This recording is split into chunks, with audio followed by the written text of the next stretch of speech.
जीवन में काम के प्रति असंतुष्ट रहना सीखिए। एक गांव में एक मूर्तिकार रहता था। वह काफी खूबसूरत मूर्ति बनाया करता था और इस काम से वह अच्छा कमा भी लेता था। उसका एक बेटा हुआ। उस बच्चे ने बचपन में ही मूर्ति बनाना शुरू कर दी।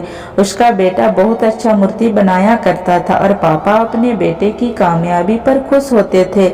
लेकिन हर बार पापा अपने बेटे के बनाए हुए मूर्ति पर कोई न कोई खामियां निकाल दिया करता था।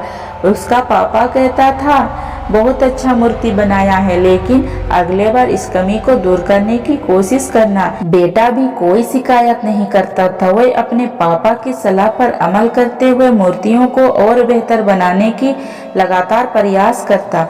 इस लगातार सुधार की वजह से बेटा की मूर्ति पापा से भी अच्छा बनने लगे और एक ऐसा समय आया जबकि बेटा का मूर्ति को लोग बहुत पैसा दे करके खरीदने लगे, जबकि पापा की मूर्ति पहले वाली कीमत पर ही बिकने लगी।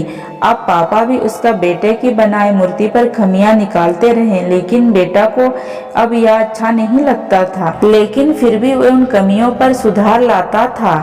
एक समय ऐसा भी आया जब बेटा का सब्र ने जवाब दे दिया। पापा जब खामियां निकाल रहे थे तब बेटा बोला, आप ऐसे मेरे मूर्ति पर खामियां निकालते रहें जैसे कि आप बहुत बड़े मूर्तिकार हैं। अगर आपको इतनी ही समझ होती तो आपकी मूर्ति इतनी कम में बिकती नहीं। मुझे नहीं लगता कि मुझे आपकी सलाह लेने की जरूरत है। मेरी मूर्ति बहुत अच्छी है। पापा ने जब बेटा का यह बात सुनी तो उसने बेटा को सलाह देना और उसके मूर्ति पर कमी निकालना बंद कर दिया। कुछ महीने तक बेटा खुश रहा। फिर उसके यहाँ ध्यान दिया कि लोग अब उसकी मूर्ति पर इतनी तारीफ नहीं करते हैं जितनी पहले किया करते थे। उसके मूर्ति का दाम बढ़ना भी कम हो गया। शुरू में तो बेटा को कुछ समझ में नहीं आया, लेकिन फिर वह अपने पापा के पास गया और अपने पापा से समस्या के बारे में बताया। पापा ने बेटा को बहुत शांत से समझाया, जैसे कि पहले से ही पता था कि एक दिन ऐसा भी समय आएगा कि बेटा ने पापा से पूछा, क्या पापा आप जानते थे ऐसा होने वाला है? पापा ने कहा, हाँ, क्योंकि आज से कई साल पहले मैं भी इस हालात में गुजरा था।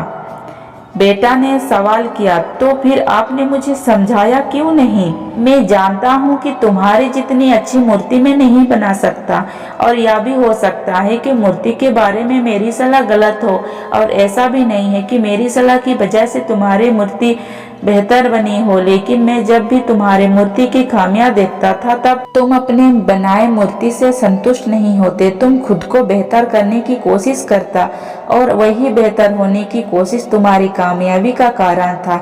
लेकिन जिस दिन तुम अपने काम में संतुष्ट हो गए और तुमने जब यह मान लिया तुमसे अब बेहतर होने की कोई जरूरत नहीं है, तब तुम्हारी कोशिश भी रुक गई।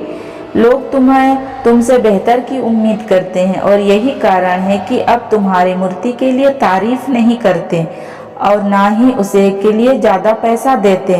बेटा थोड़ा चुप रहा, फिर उसने जवाब दिया, तो अब मुझे क्या करना चाहिए? पापा ने जवाब दिया, असंतुष्ट होना सीख लो। मान लो कि तुम में और बेहतर होने की गुंजाइश बाकी है। यही बात तुम्हें हमेशा आगे बढ़ाने के लिए प्रेरित करेगी, तुम्हें हमेशा बेहतर बनाती रहेगी।